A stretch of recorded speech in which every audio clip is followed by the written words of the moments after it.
생생하게 상생하며 YTN 라디오 생생경제. 안녕하세요. YTN 라디오 생생경제 김혜민입니다. 세월호를 바로 세우는 작업이 성공적으로 마무리됐습니다. 이 뉴스가 세월호 침몰 구조 작업이 성공적으로 마무리됐습니다. 였었다면 얼마나 좋았을까요?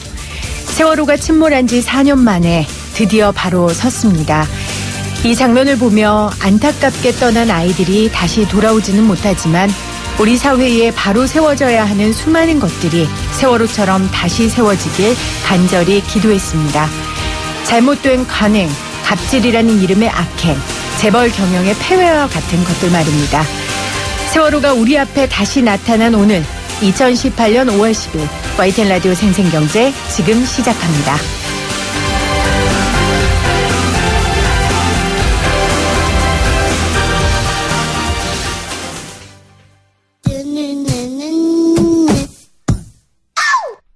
유쾌 통쾌 상쾌한 혜민 PD와 경제 이야기 함께 나눠요. 생생하게 상생하며 YTN 라디오 생생경제.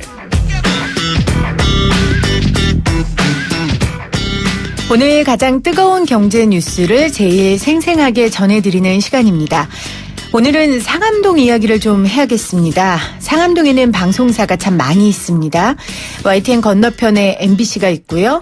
YTN 옆에는 CJ ENM이 있습니다. 그리고 앞에는 채널A가 있고 조금만 가면 JTBC가 있고요. 이곳에서 일하는 사람 수만 해도 엄청나죠. 모두 방송이라는 이 화려한 네온사인 속에 있지만 사실 일하는 환경을 보면 열악한 부분이 많이 있습니다. 지난 8일 SBS 앞에서 드라마 제작 환경 개선을 위한 1인 시위가 있었습니다. 한빛미디어센터 노동인권센터의 이한솔 이사 나오셨어요. 안녕하세요. 안녕하세요. 우리 방송 두 번째 출연이시죠? 네. 언제 하셨죠? 지난주에 민달팽이 유니온 네. 관련해서 임대주택 문제 이야기하러 나왔었습니다. 그때 민달팽이 유니온 이한솔 대표 네, 사무처장으로 네. 나왔는데 저는 한빛미디어센터 노동인권센터 이한솔 이사가 이 민달팽이 유니온 이한솔 사무처장인지 정말 몰랐어요. 그렇게 됐습니다.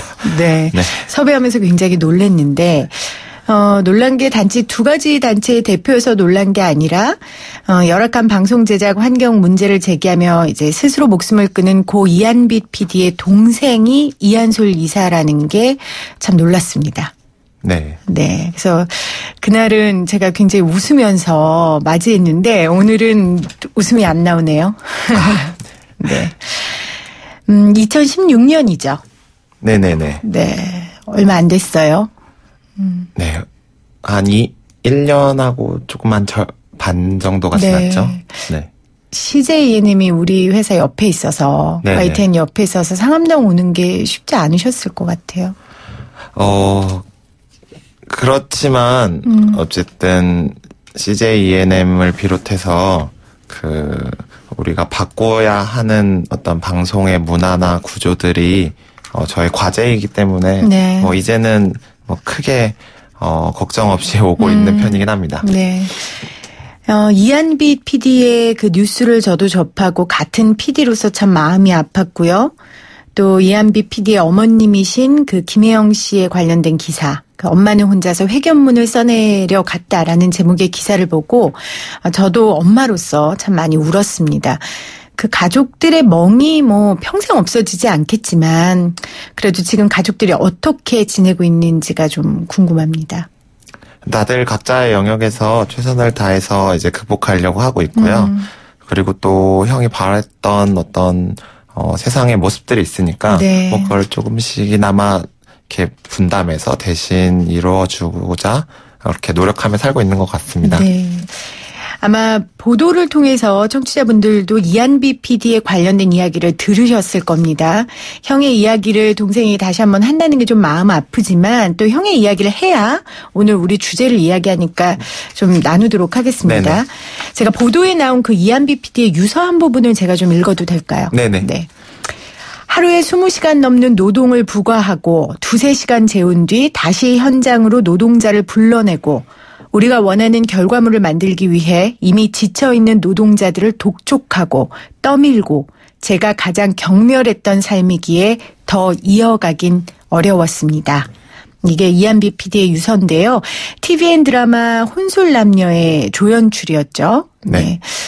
아주 힘든 노동 환경 속에서 본인이 견딜 수 없어서 28의 나이에 죽음을 선택한 이한비 PD의 유서를 제가 좀 읽어드렸습니다. 이한비 PD가 제일 견딜 수 없었던 것 무엇일까요? PD라 하면 특히 이제 드라마 업계에서는 특히 문제가 심각해지는데 어쨌든 하청의 재하청으로 되는 수많은 노동자들을 관리해야 되는 역할이기도 하면서 네.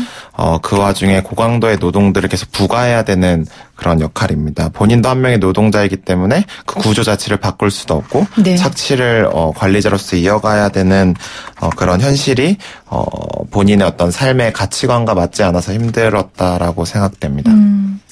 형 꿈이 원래 PD였어요? 네네, 드라마 PD. 드라마 PD. 왜 드라마 PD가 하고 싶었을까요? 뭐 예능도 있고 다양하게 있긴 한데 사람들이 뭐 글을 쓰든 이야기들을 전달할 수 있는데 그 중에서도 드라마라고 하는 형식이 사람의 감정을 가장 많이 위로하고 또 기쁘게 만들 수 있는 소재라고 본인은 생각을 해서 드라마 PD를 꿈꿨습니다. PD가 됐을 때 얼마나 기뻐했는지 동생으로서 잘 알 것 같아요. 네, 뭐 매우 신나 있었죠. 제가 그때 입대 직전이었는데 이제 붙었을 시점이 그래서 완전히 상반된 그 상태로 이렇게 같이 술 마시고 이랬었는데 매우 기뻐했었습니다. 우리 이한솔 이사가 군대에 있을 때 형의 그 소식을 접했던 걸로 압니다. 그렇죠? 입대하기 전에 형이 꿈을 이뤄서 너무 즐거워하며 서로 술잔을 기울였는데 군대에 있을 때 이제 소식을 접한 거예요.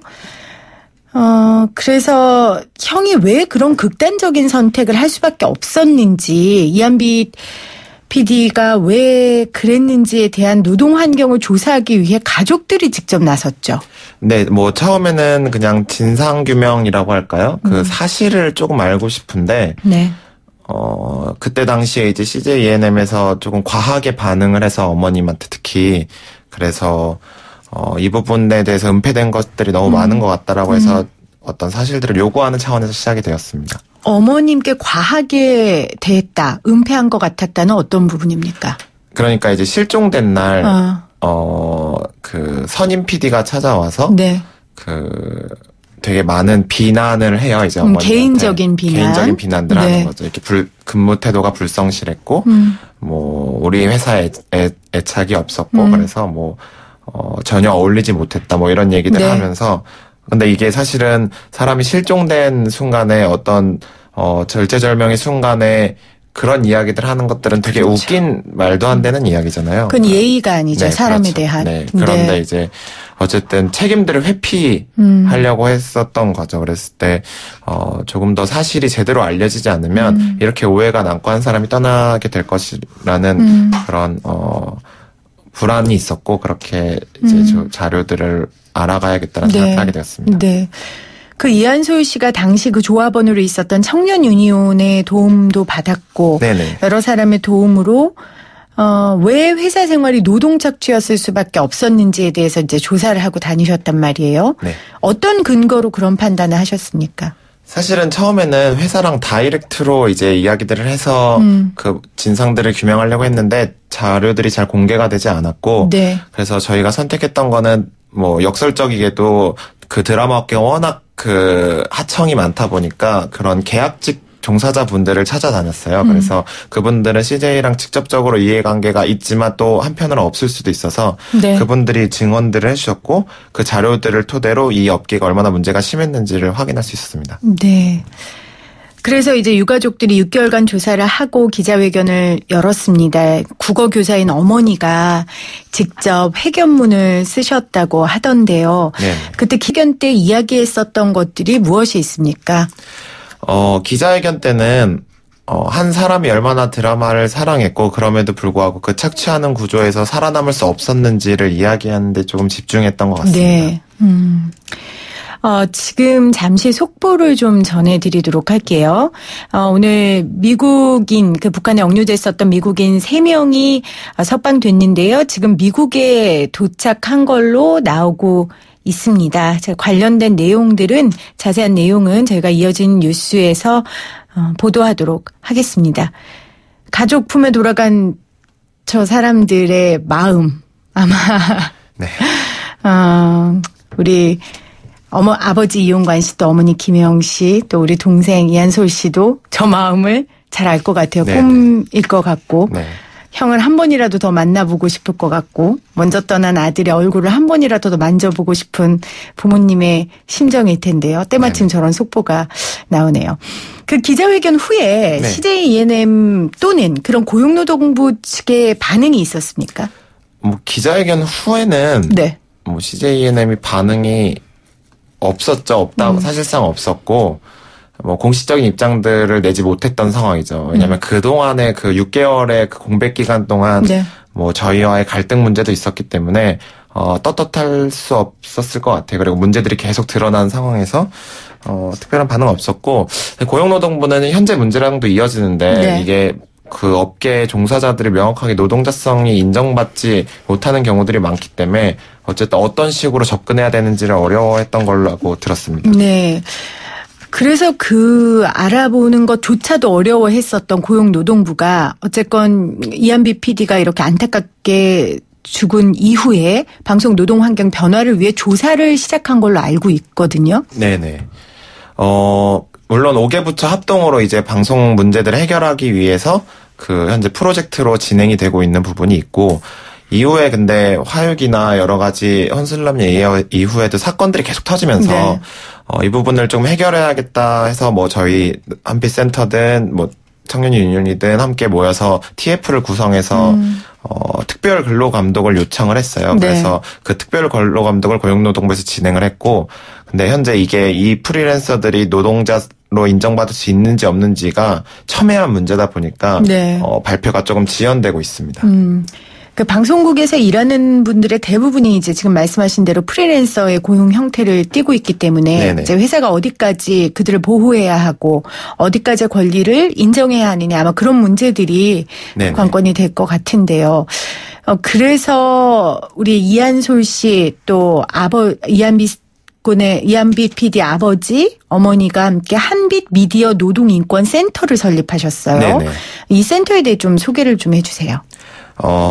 저희는 방송 노동 환경 개선을 위한 한 줄기의 빛에서 한빛 미디어 노동인권 센터라고 이름을 지었고요. 형의 이름이기도 하고요. 네네. 네. 그리고 조금이나마 작은 빛을 드리고 싶어서 네. 그렇게 이름을 정했고, 노동이 특히 이제 방송업계의 다양한 종사자들의 노동이 존중받지 못하고 있기 때문에 노조도 없는 이런 현실에서 네. 조금이나마 그런 권리를 보호받지 못하는 사람들에게 작은 조금 희망이나 지원을 하기 위해서 노동인권센터를 이제 개설하게 되었습니다. 네. 아버님이 이사장이시고, 네네. 그렇죠? 우리 이한솔 씨가 이사고. 네. 그래서 어젠가요? 그제 아버님이 SBS에서 1인 시위를 하신 게, SBS에 1인 시위를 하신 게 이한솔 이사고. 네네네. 그리고 아버지가 어제 MBC에서 네. 1인 시위를 하셨고요. 또 오늘 KBS, 내일 CJ E&M에서 이어가신다고 네네. 제가 들었습니다. 왜 1인 시위를 시작하셨습니까? 이게 사실은 CJ E&M만의 문제가 아니에요. 네. 특히 이제 드라마 업계라고 한다면 지난번 TF의 조사 결과에 따르면 평균 노동 시간이 주 네. 6일에 20시간입니다. 주 6일에 20시간. 네네. 네. 뭐 가끔 그래서 이전 제보에서도 어떤 최근에 유행했던 드라마에서도 너무 힘들겠다고 노동자 힘들다고 이제 그 주 6일에 21시간 근무를 하시던 분이 이제 제보가 들어와서 직접. 네, 저희가 네. 대응을 했었는데 네. 그때 문제를 해결하겠다면서 모 제작사에서 내린 해결책이 주 7일에 18시간으로 바꿔요. 말도 안 되는 꽁트 같은 일이 벌어진 네. 건데 네.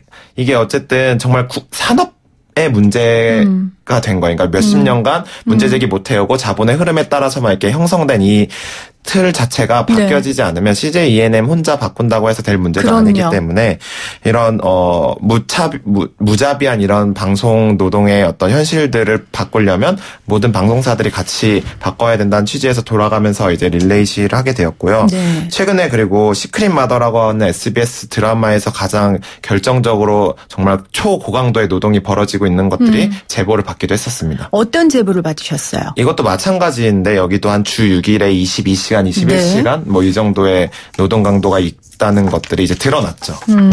뭐 찜질방에서 스태프들이 한두 시간 잠자고 다시 현장에 나가고 뭐 이런 일들이 있었다고 하더라고요. 사실 뭐 있었다는 수준이 아니라 지금 조금 이제 일정이 타이트한 드라마들은 대체로 거의 대부분. 네. 이게 그리고 단순히 21시간이라고 하는 게 드라마 업계 용어로는 콜타임이라고 하거든요. 그러니까 끝내고 다 이제 끝내겠습니다와 이제 다음 모집 시간인 콜타임이 합친 시간 21시간이에요. 그러면 끝나고 정리하고 집에 갔다가 다시 나오고 뭐 이런 거 자체가 불가능한 상황이기 때문에 그냥 다 같이 버스를 타고 찜질방 가서 그냥 씻고 잠깐 1시간 있다 다시 나오게 되고 뭐 이런 상황을 3달, 4달 이렇게 드라마 제작 기간 동안 반복하는 거죠. 맞습니다. 네. 저는 라디오 PD지만 이런 쪽의 문제 제기에 대해서 잘 알고요. 그리고 어느 정도 저하고 해당 사항도 있기 때문에 제가 이 문제에 대해서 굉장히 심각하다고 느껴집니다. 이제 문제는 저는 이런 것 같아요. 사실 방송을 하고 싶어하는 젊은이들이 굉장히 많습니다. 네네. 그러다 보니까 적은 임금을 주고 적은 임금을 주고 일을 많이 시켜도 하겠다는 사람들이 나오는 거예요. 그러니까 사람 한 명 한 명을 소중히 여기는 게 아니라 누구든 하면 되지라는 그 인식이 저는 참 문제인 것 같거든요. 그러니까 뭐 특별히 챙겨줄 필요가 없는 거예요. 너 안 할 거야? 그럼 다른 사람 부르면 되지. 이런 인식들. 네네. 그게 도제식 문화로 되게 극명하게 드러나고 있는데 어쨌든 열정들을 갈아 넣는데 되게 익숙한 문화인 거죠. 실제로 계속 하청이 되다 보니까 어차피 직접 제작사나 방송사랑 계약도 맺을 필요가 없고 그냥 그 팀에서 그냥 프리랜서 형식으로 들이니까 얘들은 초과 근무를 해도 이렇게 돈을 더 지급할 필요도 없고 이러면 그냥 타이트하게 찍어버리는 게 훨씬 더 이윤이 되는 거예요. 이렇게 이걸 용인해 왔고 특히 막 좀 안타깝지만 또 어느 정도 PD로서 권한이 있으신 분들은 그냥 예술 작품으로만 여기다 보니까 그 밑에서 어떤 사람들이 어떻게 일을 하고 있는지를 별로 바라봐주지 않는 문화도 가득했던 거죠. 근데 그 PD들은 제대로 된 월급을 받고 제대로 된 복지를 받고 있어요. 네네. 그러면서 그 밑에 있는 사람들한테는 헌신과 열정을 요구하는 거죠. 그러니까 구조적인 문제인데 노조가 없다 보니까 아까 말씀하신 대로 거의 대부분의 고용 형태가 프리랜서이기 때문에 노조가 없잖아요. 그러니까 이런 부분들을 어디 하소연할 데가 없는 거예요. 뭐 다행이라고 말씀드리기엔 유가족들에게 너무 죄송하지만 이제 이한비 PD가 이런 일을 겪고 이런 한빛 미디어 노동인권센터가 생겨서 그나마 이야기할 수 있는 건데 그럼 어떻게 해야 됩니까? 한빛 미디어 인권센터에만 계속 이야기를 하면 됩니까? 안 되잖아요. 네, 그런 부분은 아니고, 방송 산업에 대한 전반적인 구조 변화를 이제 방송사와 정부 기관들이 같이 준비를 해야 된다고 생각합니다. 가령 물론 너무 복잡한 문제라서 이거를 일원화시킬 수는 없지만, 일단은 근로자성이 인정받게 돼서 그 개별 근로자들이 팀으로 묶여서 임금을 분배받는 식이 아니라 이걸 보통 턴키 계약이라고 보통 표현도 많이 하는데 그러지 말고 일종의 그 제작사나 방송국이랑 직접 계약을 맺어서 본인들이 얼마나 임금을 지급하는지 이런 것들을 조금 더 확인하면서 그 근로기준법대로 지켜나가면 일단 1차적으로는 가장 급한 불은 끌 수가 있고요. 더불어서 계속 편성 시간들이 늘어나고 있어요. 그러니까 최근에 뭐 대부분의 이제 방송사들이 100분 편성이라고 소위 부르는 일주일에 200분의 드라마를 찍어서 방송을 냈는데 이 이유는 뭐 중간 광고들이나 이런 데서 돈을 많이 벌 수 있다고 하더라고요. 이렇게 방송 시간이 늘어나면 이런 부분들에서 계속 방송 시간이 늘어나는데 사전에 이제 촬영은 안 하고 사전 제작은 하지 않다 보니까 매주 찍어야 되는 분량이 살인적이게 바뀌는 거죠. 그랬을 때는 사실 모든 방송사들이 모여서 좀 산업적인 틀을 바꾸기 위한 대승적인 좀 결단을 내려야 되고 이 부분들을 시민사회나 정부나 아니면 다양한 분야에서 좀 압박할 필요가 있지 않을까라고 생각하고 있습니다. 이한빛 PD가 하늘에서 이 동생의 이런 움직임 또 어머니 아버지의 이런 움직임을 보면 어떤 이야기를 할까요? 좀 부족하다고. 부족하다고? 좀 더 열심히 하라고? 원래 첫째가 좀 더 똑똑하잖아요. 둘째는 좀 자유롭게 키우고 이래서. 형이 큰 짐, 또 중요한 짐을 우리 이한솔 이사한테 남기고 갔고요. 이한솔 이사의 어머니 그리고 이현비 PD의 어머니 김혜영 씨가 이런 말을 했습니다. 평범한 가정의 아이가 죽음을 선택할 수밖에 없는 구조에 대해 이야기하고 싶다. 누군가 또 이런 일을 겪어서는 안 된다. 노력하면 좋은 세상이 올 거라 여기는 젊은이들이 꿈을 접고 좌절하게 하면 안 되는 거 아닌가. 라고 이야기를 하셨는데요. 정말 이한비 PD의 죽음이 헛되지 않도록 방송 일을 하고 싶은 청년들의 꿈을 향한 노력이 헛되지 않도록 정부와 방송사가 행동해야 할 때라고 생각합니다. 오늘 진솔된 인터뷰 또 어려운 이야기 해주신 우리 이한솔 이사님께 다시 한번 감사를 드립니다. 고맙습니다. 감사합니다.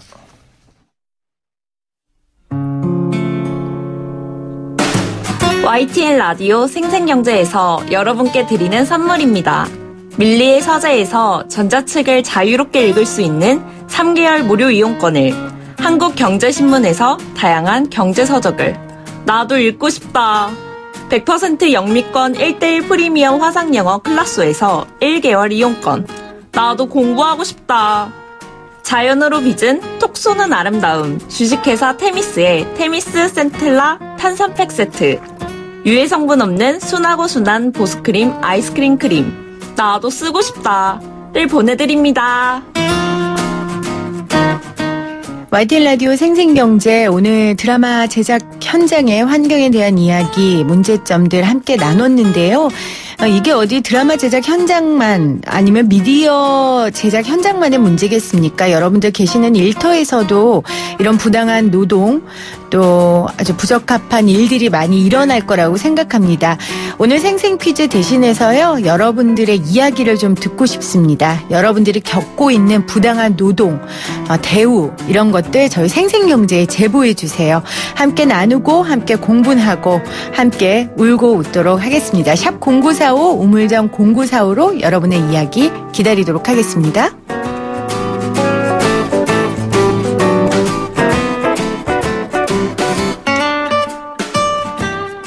생생하게 상생하며 YTN 라디오 생생경제는 방송통신위원회의 방송통신발전 기금을 지원받고 있고요. 포스코와 함께합니다. 저는 2부에 다시 올게요.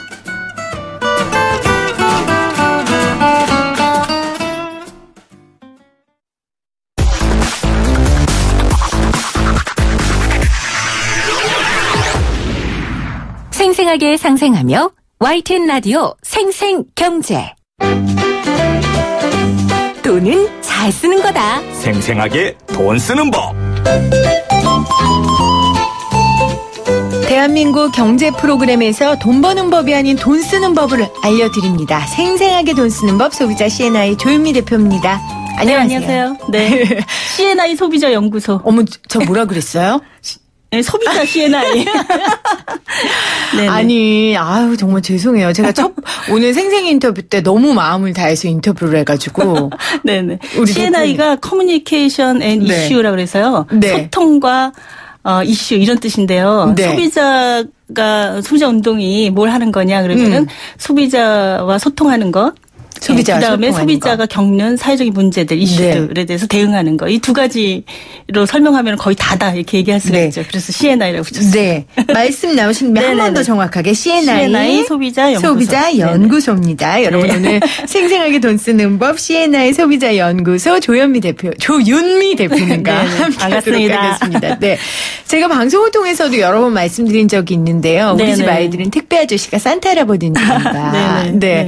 매일 이제 산타 할아버지가 매일 온다는 게 함정인데 네.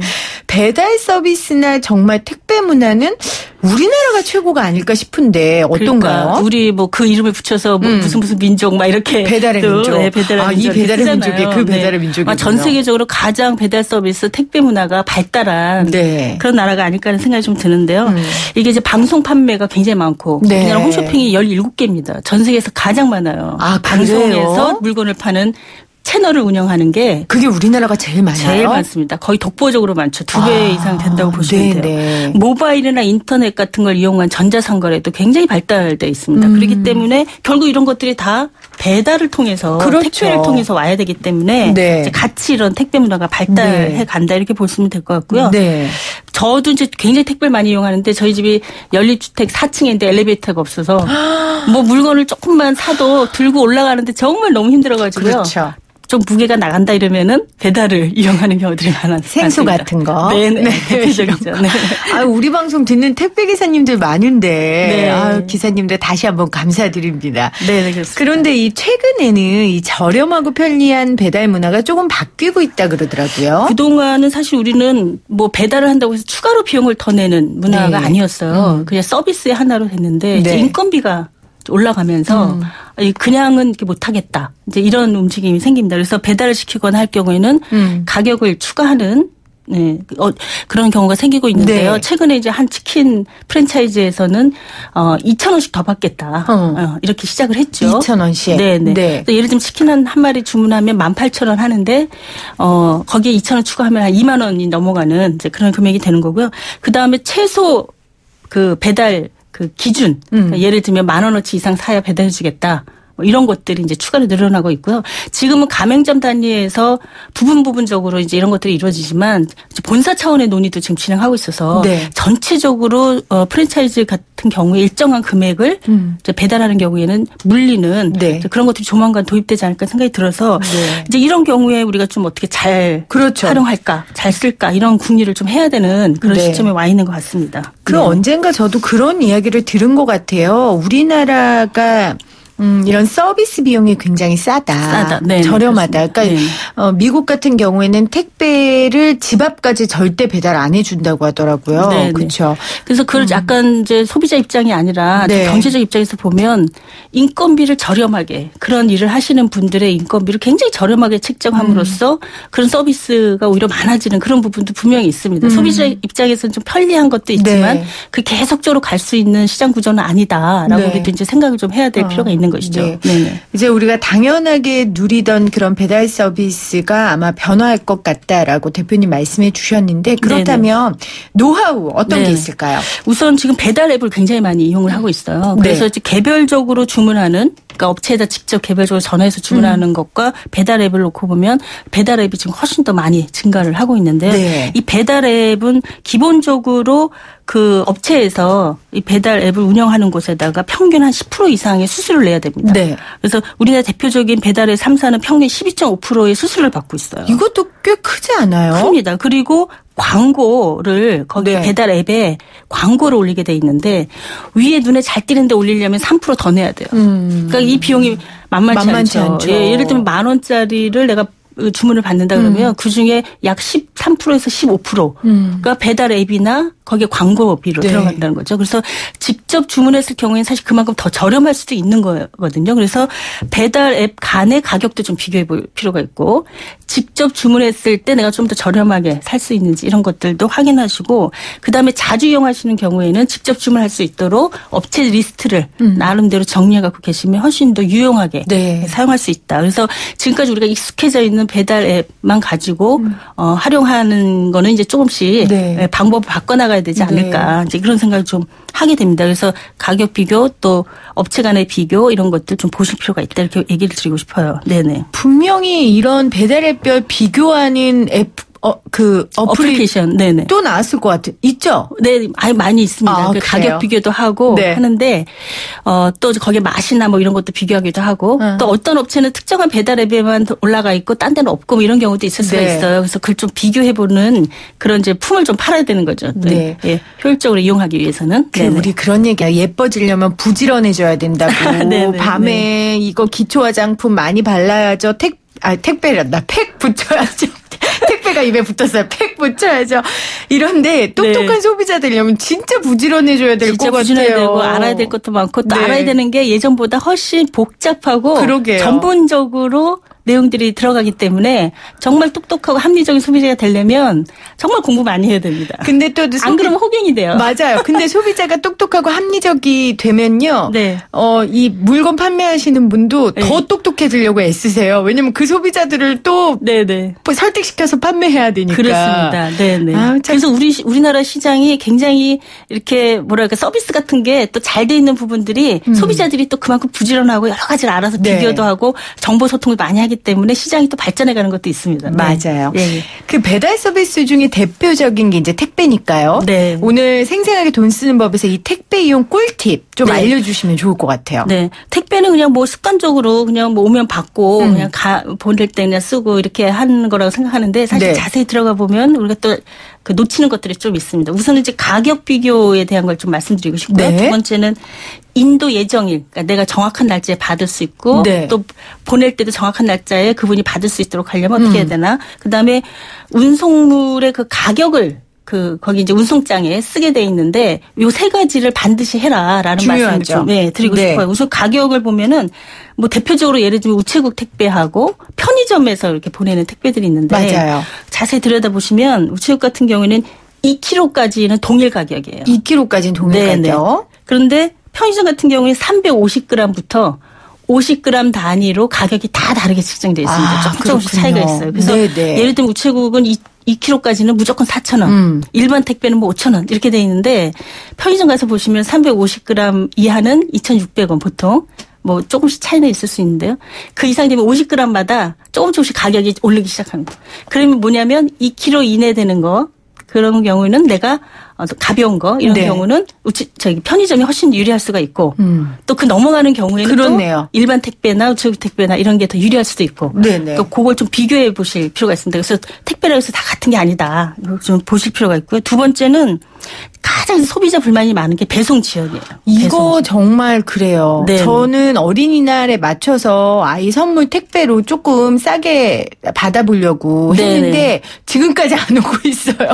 그런 경우에는 네, 너무 괴로워요. 딸이 얼마나 저를 달달 볶는지. 내가 특정 날짜 예를 들면 결혼식 때 쓴다. 네네. 네, 무슨 돌잔치에 쓴다. 그렇죠. 그래서 그 날짜를 반드시 명시하고 그 날짜에 반드시 택배를 받을 수 있게 해달라고 요구를 하는 경우. 그러니까 거기에 예정일을 내가 기록해서 그걸 지켜달라고 요구하는 경우에는 근데 그걸 못 지켰다. 그래서 예를 들면 파티 때 그걸 못 썼다든지 네. 뭐 어린이날 때 그걸 못 썼다든지 네. 그러면은 운임가 그 택배 운송장에 내가 이거 얼마짜리예요 라고 기록을 하도록 되어 있어요.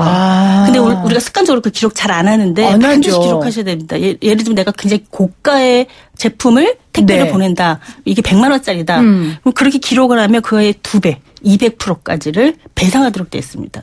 그래요? 약관상. 그래서 이 표준 약관에 이제 그런 것들이 다 정의되어 있고 택배사들이 그런 걸 지키도록 되어 있기 때문에 근데 내가 운송 가격을 따로 거기다가 그 배송할 때 쓰지 않았다. 그런 경우에는 그 금액이 그 50만 원까지 제한되어 있어요. 그러니까 내가 네. 보내는 실제 그 택배 그 제품이 200만 원짜리라 하더라도 200만 원이라고 내가 썼으면 400만 원까지 배상을 받을 수 있는 건데 안 썼으면 50만 원까지 받기는 네. 그 받을 수가 없습니다. 배상을. 그래서 그렇군요. 반드시 그 이게 얼마짜리다라고 하는 것을 보낼 때 네. 써서 보내는 게 좋고요. 그다음에 예정 날짜 내가 반드시 이땐 써야 된다라고 하는 것을 기록해서 쓰시면 혹시라도 문제가 생겼을 때 배상을 받을 수 있는 네. 가능성이 훨씬 높아지는 거고요. 그런데 보통 이제 제가 개인적으로 보내는 택배 말고요. 네네. 업체를 예를 들어 뭐 특정 회사를 얘기하면 안 되지만 네, 무슨 택배사. 네, 그건 아니면 이제 회사 뭐라 그래야 되죠? 사이트에서 물건을 구매했어요. 네네. 그럼 이제 택배로 당연히 보내주잖아요. 네네. 그런 경우에는 회사에서 쓰지 않잖아요. 이 물건이 얼마짜리다 쓰나요? 쓰게 돼 있고요. 네. 거기서 보낼 때도 전산에서 그걸 다 기록을 하도록 되어 있습니다. 왜냐하면은 보내는 쪽에서도 문제가 생기면 택배사에 그렇죠. 배상을 요구해야 되거든요. 내가 하진 않더라도 나는 그 물건을 판매한 데다 요구하지만 판매한 곳에서는 자기는 다 확실하게 보냈는데 네. 택배 문제 때문에 제대로 전달이 안 됐다. 그러면 이쪽 택배사에다가 그렇죠. 구상권을 청구해야 되는 거죠. 네. 배상해달라. 그렇기 때문에 거기서 반드시 기록을 하게 돼 있고요. 보통은 그러면은 예정일이 뜹니다. 언제 이게 도착합니다라고 네. 기록을 해서 이렇게 쓰여져 있어요. 근데 그 날짜가 너무 초과돼서 지나는 경우에도 일정한 기준에 의해서 네. 배상을 하도록 되어 있기 때문에 그것을 판매하는 데서는 다 이제 하는 거죠. 그리고 소비자한테도 이거 언제쯤 도착할 겁니다라고 하는 것을 대부분 요새는 많이 안내를 해주고 있어요. 그래서 내가 보낼 때도 내가 언제 필요하다. 이거는 얼마짜리다. 또는 특별히 주의해야 되는 거. 네. 뭐 유리라든가 해서 파손에 주의해야 된다든지 이런 걸 기록을 해놓으시면 배상 금액이나 나중에 문제 생겼을 때 그 배상을 받는 거나 이런 게 그러네요. 확실히 달라지는 겁니다. 그래서 그렇군요. 그런 기록을 반드시 하시고 보내도록 그렇게 하시는 게 필요합니다. 네. 네네. 그 분실되는 경우도 꽤 있어요. 저도 그렇습니다. 이런 경우 있었거든요. 네네. 선물을 누가 보냈다고 하는데 네. 안 오는 거예요. 네네. 그래서 이것 때문에 저도 꽤 애를 태운 적이 있었는데요. 이런 경우는 어떻게 해요? 이런 경우에는 이제 먼저 소비자하고 어디에다 그걸 두고 가기로 했는지 약속이 되어 있는 경우. 네네. 그런 경우에는 이 택배사가 자신들이 약속한 대로 했다라는 걸 증명하면 배상 책임이 없습니다. 면책을 받을 수가 있어요. 네. 예를 들면 집 앞에 두세요라고 해서 집 앞에 뒀는데 내가 집 앞에 둔 것을 택배사가 증명해 줄 수 있으면 택배사가 책임을 지지 않아요. 그런데 아무 말 없이 아무 데나 두는 경우. 그리고 아무 연락이 없는 경우. 네. 그리고 그걸 증명하지 못하는 경우. 이런 경우에는 분실에 대해서도 마찬가지로 얼마짜리라고 썼으면 그 쓴 금액의 200%. 그다음에 쓰지 않았으면 50만 원까지 배상해 줄 수 있도록 약관이 되어 있는 겁니다. 저는 동일한 가격으로 보상을 받았는데 동일한 상품으로요. 제가 이걸 알았다면 더 많이 보상받을 수 있었네요. 그렇죠? 그래서 금액으로 보상받는 게 더 유리할지 아니면 같은 것을 다시 받는 게 더 유리할지는 그때그때 상황에 따라서 판단해 보시는데 기본적으로서 요새는 문 앞에다 뒀다. 그러면은 어떤 택배사는 딱 이렇게 사진을 찍어서 그 맞아요. 요즘 그렇게 하시더라고요. 보내놓잖아요. 그게 증명하는 겁니다. 내가 맞습니다. 여기다 뒀습니다. 이렇게. 네. 그 다음에 분실에 대해서는 사실 면책을 할 수 있는 가능성이 생기는 그렇군요. 거죠. 그래서 어디에 두기로 약속됐는지 하는 것들을 반드시 기록을 문자나 이런 것들을 갖고 계시면 훨씬 더 유리한 거죠. 이런 거 하나도 없었다. 멋대로 두고 간 거다. 뭐 이렇게 주장하는 경우에는 배상받을 가능성이 높아지는 겁니다. 네. 네네. 오늘 생생하게 돈 쓰는 법 C&I 소비자연구소 조윤미 대표와 함께 하고 있는데요. 네네. 우리 택배 아까 이야기하면서 이 물, 생수를 제일 배달 서비스 많이 받는다. 왜냐면 무거우니까.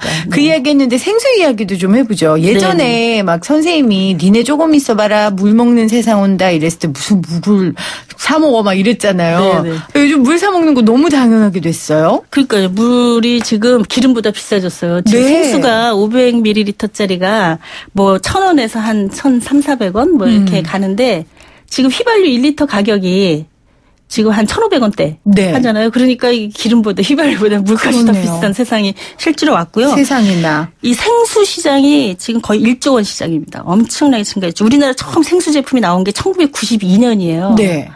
그런데 그때는 야 무슨 물을 사 먹냐 이런 생각들 정말 많이 했었죠. 근데 뭐 급성장해가지고 지금은 한 8천억 정도 시장됐는데 2020년 정도 이후에 이제 한 몇 년 지나면 1조까지 이제 곧 도달할 것이다 이렇게 예측을 하고 있습니다. 그래서 뭐 그리고 제품 자체도 굉장히 다양해지고 있어요. 프리미엄 생수, 뭐 기능성 같은 게 있는 거, 뭐 다 그리고 맛이나 뭐 여러 가지 성분들 이런 걸 고려한 프리미엄 생수들도 많이 나오고 있어서. 뭐 웬만한 음료수 가격보다 물이 더 비싼 맞아요. 그런 경우들도 꽤 많이 생겼죠. 저도 궁금한 게 무슨 정제수, 광천수, 빙하수, 알카리수? 뭐 이런 것들이 있던데 몇 개 좀 설명 좀 해주세요. 우선 이제 가장 흔한 게 정제수인데요. 이거는 일반적으로 우리가 먹는 지표 표면의 물들, 강물 이런 게 표면수죠. 그런 것들을 정제해서 뭐 화학적이거나 물리적인 정제를 해서 하는 게 그냥 일반적으로 정제수 이런 겁니다. 수돗물 같은 게 아주 대표적이죠. 네. 그리고 용천수는 암석이나 지층에서 새어나오는, 솟아오르는 샘물, 우리가 표현하는 샘물 이런 걸 용천수라고 그러고요. 광천수가 이제 우리가 생수에서 사용하는 것 중에 가장 많은 건데 지하에서 지하수죠. 지하에서 끌어올린 물을 이야기하는 거고요. 네. 요새는 해양 심층수 이런 얘기도 많이 들어보셨죠? 네. 해양 심층수는 뭐냐면 수심 200m 밑으로 내려가서 바닷물을 길어다가 그것을 정제해서 생수로 판매하는 거고요. 네. 빙하수도 있습니다. 빙하 녹음물을 가지고 하는 경우. 그다음에 알칼리수는 전기분해를 해가지고 물을요? 물을 전기분해해서 알칼리성을 띠도록 이렇게 변환을 시킨 물을 얘기하고요. 탄산수는 탄산가스.